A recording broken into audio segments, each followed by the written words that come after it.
Hello, insiders, and welcome to this new episode of the EU Bubble Insider. Today, our guest is Matteo Albania, the Director of Communications at Must and Partners and former Head of Communications and Marketing at the European People's Party. Matteo, it's a pleasure to have you with us today.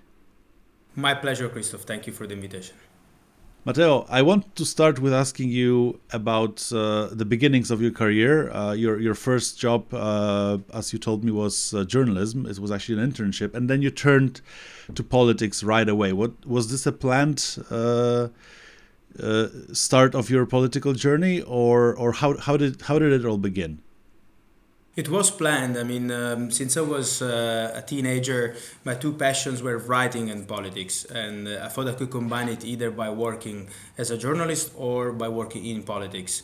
So I started out as a journalist, and I really like it. It was in 2011, was the summer where there was the Italian debt crisis. It was a very hot summer, not only weather-wise, and for me, was great being in Milan, covering politics, covering economics, and then the opportunity of working in the European Parliament came about, and I wanted to do an experience abroad. I want to have a working experience abroad. So for me, it was kind of a culmination of my two passions, and from there. I just continue working in politics and I started to love also European politics much more than national one, even though I still follow a lot Italian politics, which is always fascinating because it's always troubled, it's always quite dynamic. So it was one of the two, and at the end I do not regret to have left journalism, but I still like writing. It's still part of my job, and when I do it in a journalistic way, or at least I try to do it in a journalistic way. And you spent more or less 10 years of your career in politics, and we will get into that in a moment. But before we do, I wanted to ask you about the transition, because you about a year ago, you changed your job from a political job to for a communicator job in politics to a communicator job in consulting. What have you learned about planning such a transition? What have you learned that is important to keep in mind when you want to transition from a political party job to a consulting job, well, to keep your relationships, all the value that you have gained, to be beneficial for you also in your new role? It was quite a switch of mindset, I have to say. First of all, going from public to private sector, you have to really switch the way you work. You do not. Your goal is not anymore getting votes, but is getting more clients and getting revenues. So communication has to serve that purpose. And the relationship with clients is different than the relationship with member parties. So I had to learn the switch last year when I changed this job, and I had to learn how my experience and my background could contribute to a private sector. And indeed, that's about the relationship that I have in the political family I used to work for, in the APP, my network, but also, and this is something that I often underestimated, and I learned that it's really, really useful. The knowledge, the political knowledge, the knowledge of the political dynamics at the EU level. When you work as an insider in European political parties, it is always taken for granted that you know who is who, you know the dynamics in internal dynamics in political parties. But on the outside, this is a really strong added value. Not many people know the in and outs of national German party, or who is the prime minister of Latvia or Lithuania, or Greece, even bigger countries. So having this knowledge, having your brain trained in following politics and following political dynamics, it's quite an asset when switching from public sector, European political parties, or your institutions to the private sector. That's definitely, especially if you do communication, that's also something that clients really look at and really want this insight. And especially now when we have 7-8 months to the European elections, that's something that our clients ask. Who is going to be the next commissioner from Poland? Who is going to be the next European Council president? What can you tell us about it? And those are all aspect of my previous job that I take on, as well as another important thing is organization of events. Coming from the EPP, I used to work in that regard as well, and of course, EPP events and party events are usually very big. We're talking about congresses, summits, so that expertise is also well appreciated here when you have to serve clients to organize an event which has a good media outreach, which has good visibility and brings the right actors around the table. So those two factors are definitely crucial when switching mindset and going from public to private sector. I can imagine that if you are asked about your event organization experience by prospect clients, and you say, "Hey, I did EPP congresses," then that's should be enough to prove your expertise. After a year of consulting work, what is it that you most like? You're still new, let's say, to the consulting industry. So, what are your first impressions? What is it that you most like or most don't like about this job? Well, I'm still, as you say, I'm still new. I'm learning a lot, which is a thing that I like because I went out of my comfort zone, and that I really like it. That I've been learning relationship with clients, how to deal with clients when it's time to say no as well to clients, and when it's time how to reach out to new clients as well. So those are all aspects that I didn't know before. Now I'm almost indeed, as you say, 1 year in. I like a lot the freedom that I have here at Master and Partners. There is little to no hierarchy, contrary to, as you can imagine, a European political party. And there is a lot of freedom also to invest in your own ideas and to make them a reality. You know that you're owning your own projects, you're owning your own business, your own part of the business. So that's something that absolutely I like.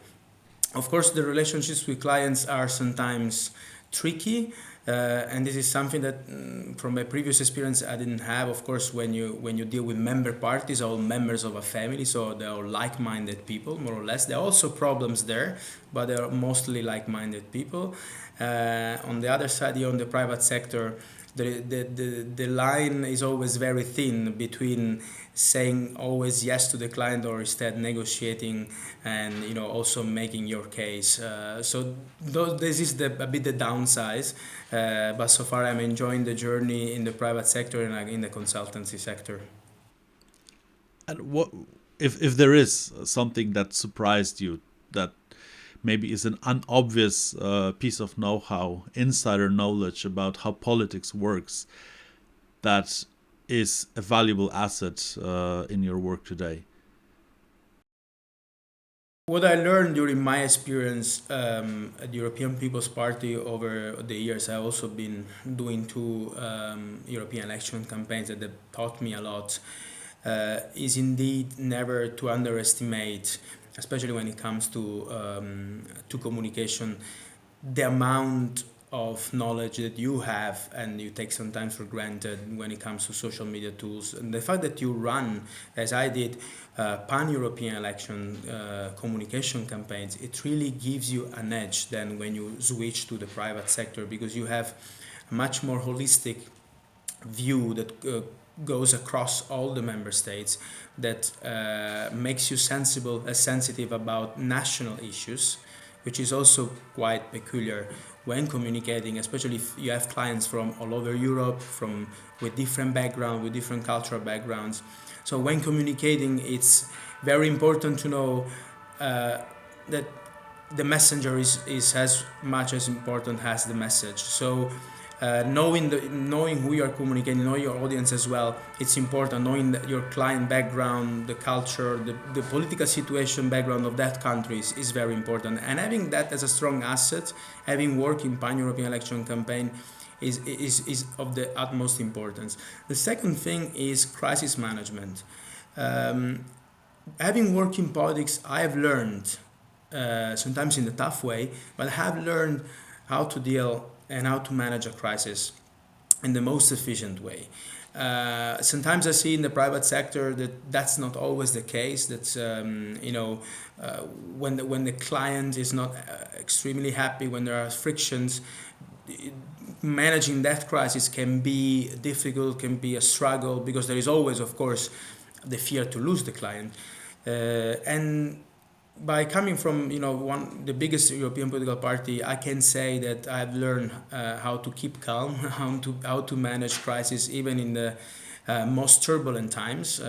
Because I mean, when you work in politics, crises are almost your daily digest, your daily diet. So definitely, crisis management is another aspect that I learned previously in my career, and now I'm employing it successfully here in the consultancy. There's one thing I often ask to the guests of this podcast, and that is how to communicate to lawmakers that they actually want to listen, and that they actually get the message that you're trying to deliver, even if it's specific, industry specific, niche topics that they are obviously not experts in. What's your take on that? What is your expertise in best practices, how to talk to politicians? One of the things I like to underline here is that do not approach lawmakers just when you need them. Think ahead and think forward, in the sense that approach lawmakers from all the political spectrum, from all policy areas, because one day you might need them, and the day you might need them, you already have a contact built beforehand. Approach them also with something meaningful. It seems obvious, but that's not always the case, and I've seen it. We're talking about very busy people. Approach them much ahead of time. If you have an event, if you have a deadline, this is something I've seen, especially in, let's say, Mediterranean cultures, and I come from one, that there is still the habit of doing things last minute, of trying to build up an event 2-3 weeks in advance of the day that is set. Well, this That's doesn't not work. only, I'm sorry, that's not only Mediterranean, Matteo. I, That's I'm sure that there is always in Eastern Europe some of that as well. absolutely. So, but that's really a cultural shift that has to happen, because in Europe that doesn't work. So think ahead, and build with something meaningful, and build only if you have something really meaningful to say. Then, of course, there is the whole array of public relations that you have to put in place. But that's my strong suggestion. Do not expect to have a successful event, to engage with commissioners, to engage with chairmen or chairwomen of European Parliament committees 1 week or 2 weeks before your set deadline, hoping that they will respond. And if you want to get your message across specifically when you need it, how to do it well, because we see ways of different approaches to do it, more traditional ones where you do it in written form. We obviously have events that work well, but there's also the multimedia part of the communication process, all those videos, infographics, podcasts. Is there something that works better than other ways to communicate with, let's say, MEPs, or should you do everything if you have the budget for that? I think you should be ready to do everything, but then go tailor-made. And here I borrow this term from one of my passion, which is style. But the solution is really to create and to give tailor-made answers. So you have to have in your basket of expertise everything. You have to have media relations, you have to have social media expertise, you need to be able to create infographics, you have to be able to create videos and to reach out using these tools.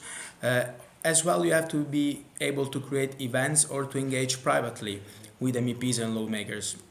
Once you have identified your target and the lawmaker you want to approach, then you have to do some background and studies, and then base your decision on which tool to use on that background study. So not really create a custom-made, a tailor-made solution, because that's what's going to benefit the relationship. If an MEP, if a commissioner, that is often participating to events and he likes to have speaking time, well, that could be a good option. If a commissioner instead appreciate a report well written, concise, on point, with amendments, for example, and so forth, well, then there is no need of going farther than that. There is not even need to embellish the proposal with social media consultancy, with media relations. We often had the case, I mean, I experienced that, where the added value has been media relations, has been having visibility on media outlets here in Europe, in Brussels at the European level. So it really depends, it really comes from listening, from understanding the lawmakers you want to approach, and then create this suit, custom-made suit on them, and then you tailor your messages accordingly. So your answer shows that research, strategy, and planning is actually way more important than the execution, and that can define the success, not the biggest budget and most fancy tools, right? Well, let's not be naive. Resources are important. Having a big budget, having fancy tools are important. What I notice since I've been working in communication, which is more than 10 years, is that communication also in Brussels is often regarded as at the end of the funnel, as the last process where policy comes on top, and then we throw everything at the communication guys, and then the communication guys have all the blame if something goes wrong, and the credit goes on top of the funnel to the policy people. What I do hope to see more in the future, especially when we are going to have the European elections campaign next year, is to see communication more respected, more integrated, more regarded as part of the strategy process of whatever communication, whatever project that is, whatever goal and mission of the company or the organization is. If we do that cultural switch, then resources, tools can all really be integrated in a cultural environment. Oftentimes, and I see this nowadays, even in the private sector, every resources implemented or used for social media ads, or even to purchase equipments for communication or for events, is often seen as not necessary, not needed, or if needed, just not in the first position, not in the first ranking of priorities. Well, we need to do that switch. We need to understand that resources invested in communications are as important as resources invested in research, in intelligence, in writing briefings and reports. That's all part of a common strategy. They're all lanes forming the same highway that brings us towards our mission, our goal. I couldn't agree more, and it's also important to understand that there are no shortcuts on that. And if you try to take a shortcut, you end up going the longer way later on. Matteo, you already mentioned your big passion that I know from your Instagram, but I also know from meeting you in person in Brussels sometimes, that you're always well dressed, and your passion is style and fashion. And let's start maybe this segment of our conversation by a simple question: how do you dress well for meetings in Brussels? I do dress well, Chris. That's interesting. An interesting topic, very wide. But I do dress well. I try to dress well always, not only for meetings. Okay, probably not when I'm at home and relaxing, watching Netflix. But I try to take in the dressing well as way of living, not as a mandatory thing because I have a meeting, because I'm meeting a CEO, because I'm meeting a commissioner, because I have a very important event. No, I try to take it as a daily routine, as a daily passion that I like it. And that's why I have it as a passion. That's why I do it effortlessly. So that's what I do every day. I put on a tie, put on a blazer. I like to combine colors. I like clothes that are well draped, and I think that there should be more to be seen like that in Brussels. But for someone who doesn't have this natural instinct for fitting those colors well for making it a lifestyle, because obviously this is something that you see in the way you look when you look into the mirror dressing in the morning that others don't. Are there some best practices that you can share, some simple tips for people who just want to look well combined in their or maybe some things to avoid, that could help someone listening not having this natural instinct like you have? So first of all, try, make mistakes, combine colors that probably are not gonna be liked, that are not well matched together. But try, because by learning, by doing mistakes, you're gonna learn. The second thing is start from the basics.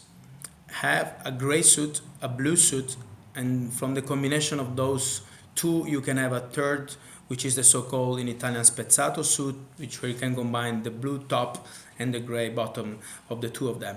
So though this is cover the basics. Do not, as a first suit, if you're gonna buy a first suit, do not buy green or do not buy fancy color. Think about something that you can wear easily. You can mix and match every day. The same applies to socks. The same applies to shirts. The first shirt should be an array of white and light blue shirts. Only after you have covered the basics, then you can evolve and go more colorful with blazers, with window panes, with stripes, and so forth. If you want to play with color, do that with ties. Today I wear a yellow tie, and that's not that's not a coincidence. But accessories help you in bring a touch of color. You know, pocket squares, ties. That really handcuffs are really helpful in that. But what I would say is just dare to dress better. Do not do it to impress others. Do it to impress yourself. Do it to feel more comfortable with yourself. Does dressing well have to be expensive?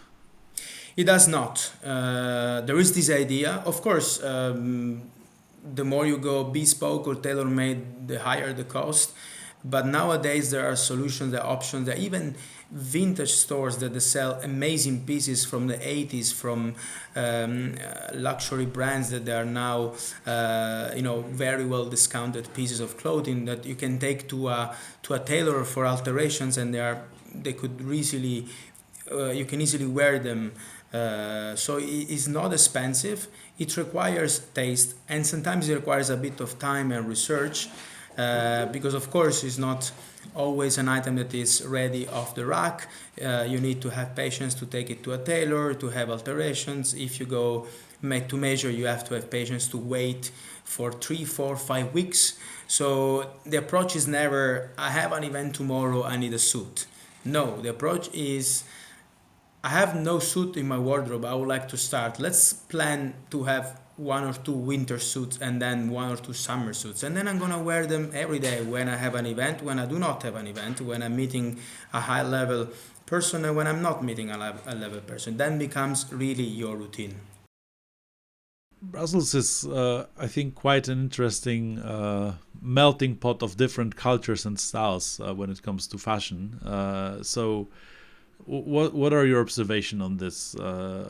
Do you see? Are you surprised by some ways people dress from different parts of Europe? I'm not. I just every time people see me, they say, "Oh, I can spot that you are Italian because how you are dressed." The same as I can spot the Benelux people, Belgium, Dutch, and Luxembourgese, that they are often very much more casually dressed, often because they bike to work. So they will not wear too fancy or too custom-made suits or dresses.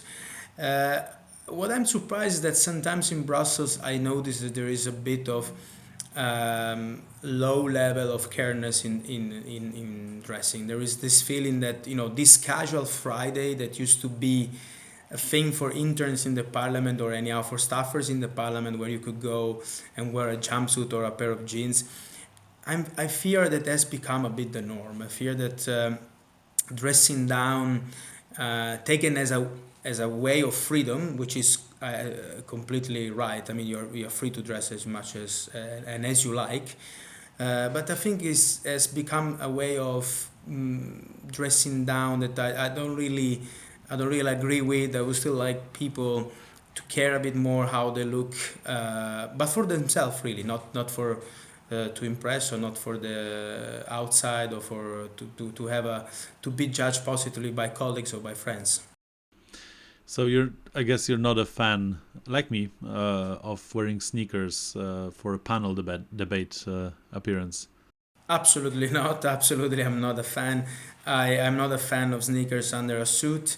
That's where the fashion is going. The fashion is going toward slimmer suits, which I also do not like.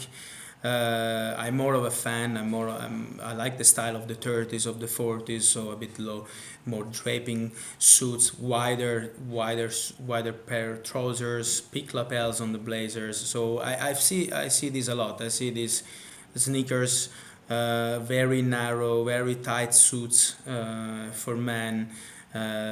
Sometimes I even saw running shoes worn at events or panel. Well, I wish we could still have some rules, as much as we have rules for other aspects of our life. I wish we could still have some rules in place, at least when there are events, at least when there are public debates. What argument would you make if this would be a debate about why is it important? What is the added value of actually dressing up for public appearances? It shows that you care. It's as much as the another value as that you, I don't know if you're a moderator or if you're on a panelist, that you prepare for the debate. And you prepare by reading the book, by reading the paper. You prepare by asking the briefing or the questions. The same thing is when it comes to clothing. You should put the same effort in place to show that you care about the debate. It's like we usually think to dress up only when it comes to occasions such as weddings, baptism, or birthdays. Well, events should be thought in the same way, should be regarded in the same way, should be regarded as very important days where we do an effort with our knowledge, with our brain to prepare, to be ready to answer the questions properly in a concise manner. Well, we should do also an effort to wear a shirt, to wear a blazer and a tie. It's not that difficult. I mean, probably the shoes are gonna be a bit too tight the first day you try them on. Maybe you're not gonna feel extremely comfortable in your suit, in your blazer. But at the end of the day, people and the participants at that event are gonna appreciate that. Are gonna appreciate the effort that you did in dressing up. And since so many people don't, you have the opportunities to stand out and be remembered, right? Yes, even though sometimes is I will not say maybe annoying, but it's a bit awkward that I'm the only one standing out. I mean, it happened to me that I participated to debates or to panels or to TV programs where I was the only one with suit and tie, and there were other participants with T-shirts. Um, Sometimes I would like not to stand out. Sometimes I would like to be confused in the and not seen, because I would be happy to see that my other colleagues or participants at the panel are also dressing up and they are taking care of how they look. That's my wish for the future, to see more in Brussels, to see more in panels and in debates. And thank you for sharing this on the podcast. I hope as many people as possible will hear this message. Now let's go back to discussing your core expertise, which is politics and campaigns. We are ahead of the European elections, and it's obvious that parties, pan-European parties, are already in campaign mode. It's becoming quite visible. Based on your past experience from working with election campaigns, what do you expect from the upcoming campaign in terms of tools, tactics? Should we anticipate a revolution or maybe an evolution? What do you expect? I expect more of a evolution. There are several factors at play for the next European elections campaign. I mean, of course, artificial intelligence tools are going to play a role, and I'm really curious to see how not just European political parties will use them, but how national parties and anti-Europe movements will use them to make fake news circulate, and how EU institutions and social networks will counter this effect on European elections. Let's not fool ourselves. Again, we're going to be confronted with 27 national elections. We're going to be confronted again with 27 national debates.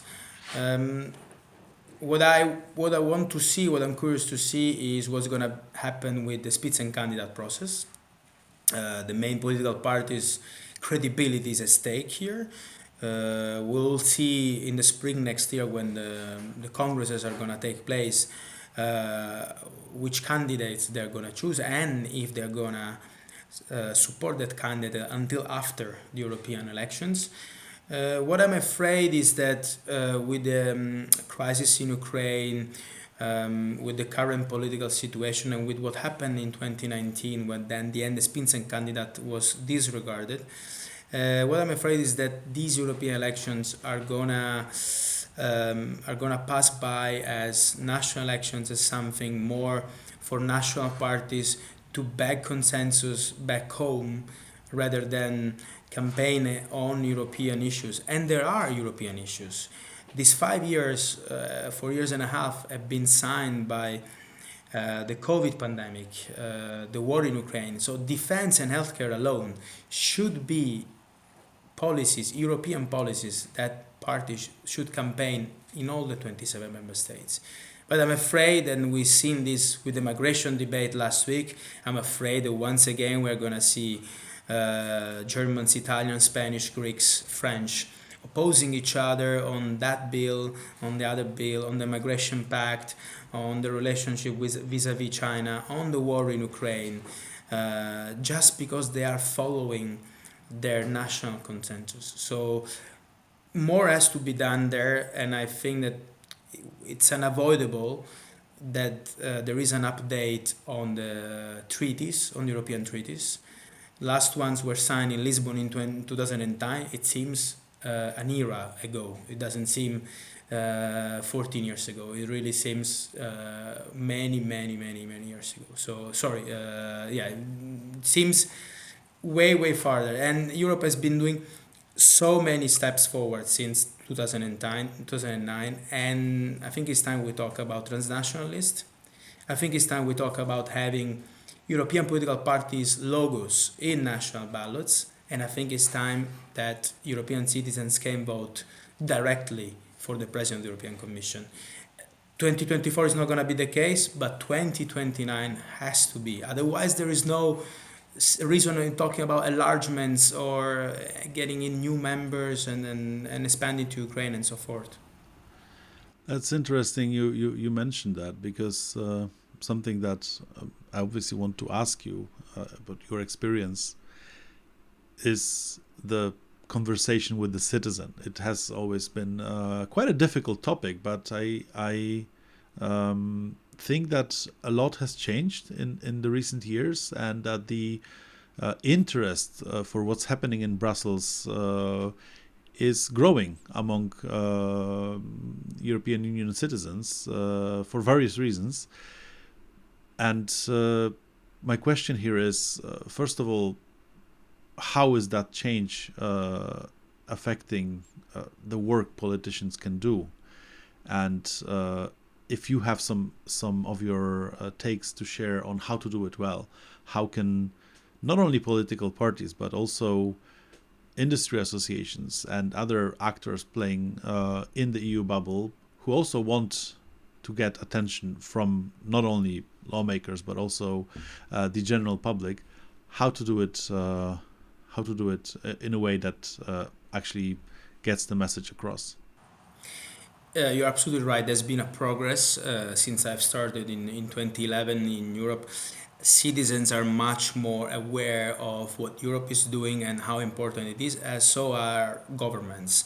I mean, just let's think about the visibility that the President of the Commission has now compared to what Barroso used to have 15, 20 years ago. I mean, von der Leyen is much more on the national press in all the European countries. So what I said before was, yes, there are going to be 27 national different campaigns, but still there is a European dimension to it, both for European political parties and for organizations and companies. I think that the key there is really to understand the citizens will still see Europe in a dichotomic way. So because they're influenced by what they've been told by media and national politicians, and that's either pro-Europe or anti-Europe. We are still not at the shades of Europe. We're still in that range of the debate. And the message that I think has to come across also from the private sector is that there is no way forward without Europe. Those who are saying that Europe is bad, has to be changed. Yes, there are things that can be improved, but there is no way forward without Europe. We cannot go back to 27 national countries because we have tools such as the digital single market and many others. I mean, we're talking about having a European defense strategy and so forth. We cannot go back. So, and I've seen this even from companies that there is more and more of this recognition. They cannot work and they cannot function without a public affair activity in Brussels, a visibility in media in Brussels, events also being held in Brussels, and having also their presence and offices here. And I think that both public actors and private actors are understanding more of that, and understanding that it's necessary to engage with citizens and pass on that messages. Citizens are still, I think, a bit more trapped in seeing indeed Europe, as I said before, either as a something good or completely bad. I think that we should start convey a message that Europe is the only way forward, but there are things that can be improved, and let's discuss about those things. Let's discuss about the direction we want Europe to take. But there is no discussion that the direction is forward, not backward. And when you see Europe as a target group, what's your helicopter view approach to segmenting your audience? National, regional, gender, age? Last time out in 2019, I remember it was like right after the Cambridge Analytica scandal, and micro-targeting was the buzzword. We had to micro-target.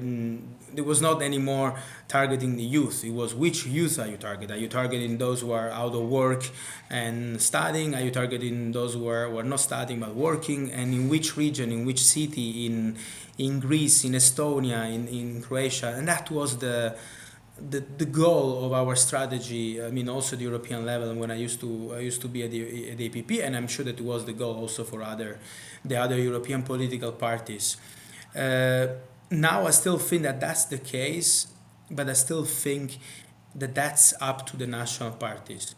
The European political parties should be really work inside their own families to convey, to build those relationships with the member parties, because the member parties are the crucial dough that makes at the end the final product. Without them, there is not going to be this bridge between Europe and national level and local level and regional level. Europe, from an helicopter, I would see it as a continent that's been prospering, but it still has very many different realities that need to be talked to individually. And this can be done more than from European institutions, can be done from local actors, that they are trained from European institutions, that they are trained from European political parties, that they know the messages that they need to convey. Sometimes, of course, Europe and the institutions do that on social media. They convey, they run campaigns throughout all member states. They have their own national offices in the capitals of the EU. But the target audience, I think that for European institutions should often be the middleman, should be the member parties in national government, in national context, should be national authorities, should be local authorities. Those are the subjects that can convey the message, the European messages. I think still that's the key for next year. As long as we don't have a direct vote for the president of the European Commission, as long as we don't have transactional lists, the future still lies on this link, this bridge between European actors, national actors, and then local actors. I think that it's also the different roles that each level of the organization plays. There's a different role for the pan-European structure and a different role for the local national party structure, and even the most experienced guy sitting in Brussels will not be able to understand, like you said, what's happening in Romania, what's happening in Portugal, what's happening in Estonia, right? On the local level, not only because of the languages. No, even though language plays, let's be honest, plays a key factor. I mean, most of the institutions do communicate all in English, but English is not so much spread as a language in Europe. Probably it will be in 30, 40 years, in the next 2, 3 generations, but that's not the case right now. So language is also a barrier where we talk about pan-European campaigns on social media. I mean, I've done 2 of them. Language has always been an issue. That's why European political parties always reinforce their ranks with national social media managers, community managers to run their campaigns on social media on multiple languages. That's one thing, but we are often seen as the U.S. elections. We should be the same as the U.S. election, and I always say, well, first of all, we do not have a national language, and there is not a European identity yet. At least it's not as strong as a national identity or even as a regional identity. I mean, let's look what's happening with the negotiations of the government in Spain, where still Catalan independentists play a big role. So, though understanding those dynamics, understanding national sensitiveness is crucial when communicating.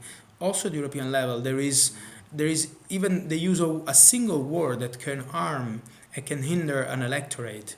In a city, in a village even, and European communicators cannot afford that. Sometimes it's better not to communicate, sometimes it's better to choose silence over communication than doing a mistake based on not knowing indeed sensitiveness, culture backgrounds, and the context that lies even in villages or in small communities. Matteo, the job of a public affairs consultant, of a lobbyist, or a political communications professional cannot be done well without being aware of what's going on, just knowing what's in the news, what's happening, who does what. What's your approach to that? How do you stay on top of things, and how much time do you actually per day spend on updating yourself on what's happening in the world? A lot. I read, and read. I'm subscribed to newsletters. I start to read at 6:30 in the morning. I read 2 newsletters. One is the Politico Playbook. The other one is the similar edition, an Italian playbook on Italian politics. And then throughout the week, I'm subscribed to other newsletters. One of them is, for example, the Geek Out newsletter of Matt Navarra. Is one of the social media guru that is released every Friday. I'm subscribed to other communication newsletters, both in Italian and in English. I read a lot. That's what I suggest. My brain is always awake. And unless few hours during the night when I sleep, but I'm a morning person. I like to read a lot in the morning, and I'm curious. That's what I would suggest to everyone. Read, of course, read something that is related to your field. In my case, of course, is communication and media, but also I read a lot about politics, but also be curious. Communicators, unfortunately, compared to those who work in policies, they have a narrow field, which is their own policy that they know very well, and it's often difficult. We need to know about everything a little.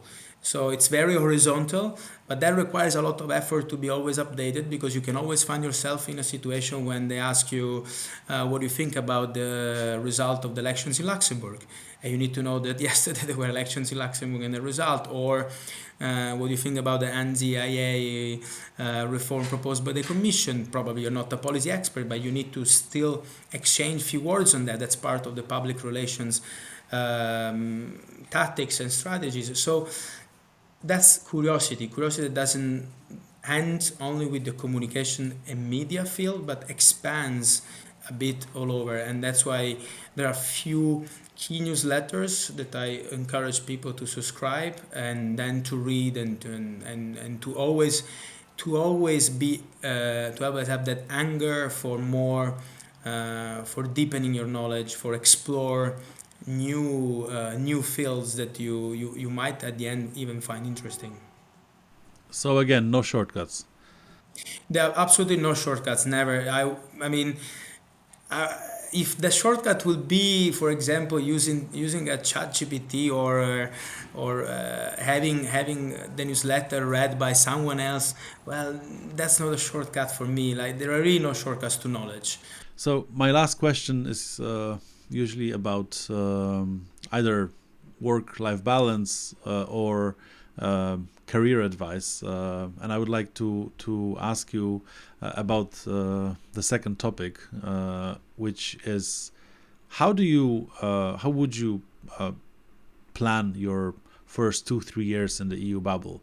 What would you invest your time in if you would be coming to this city again, starting your career as a young professional, aspiring to make a mark in the world of political communications or public affairs?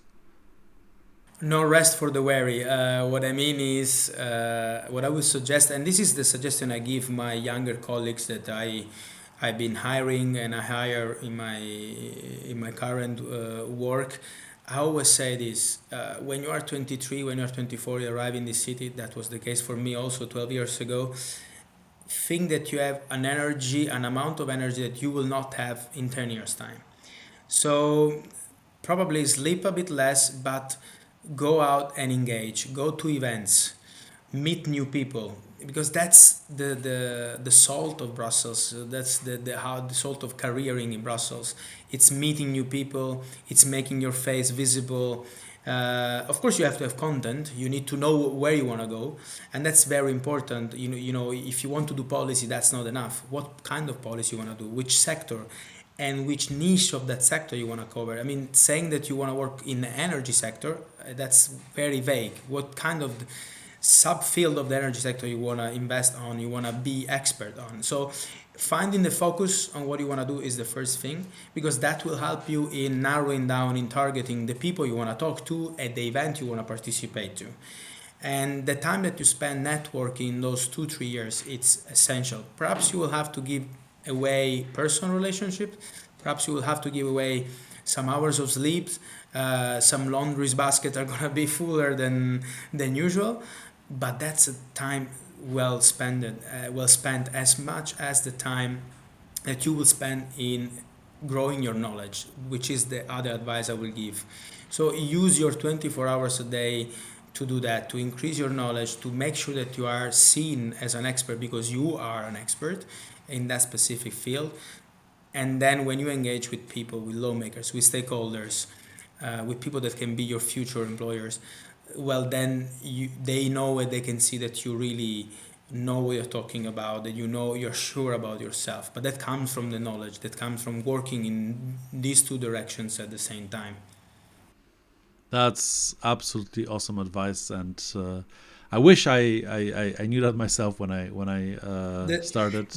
the same. Unfortunately, when I started, I was kind of left by myself, which was also good because I learned by doing a lot of mistakes. But what I say now to the youngsters that work with me, I say, well, sometimes I look a bit too harsh when I give you this suggestion, but believe me, I wish I would have someone that would have told me the same when I started.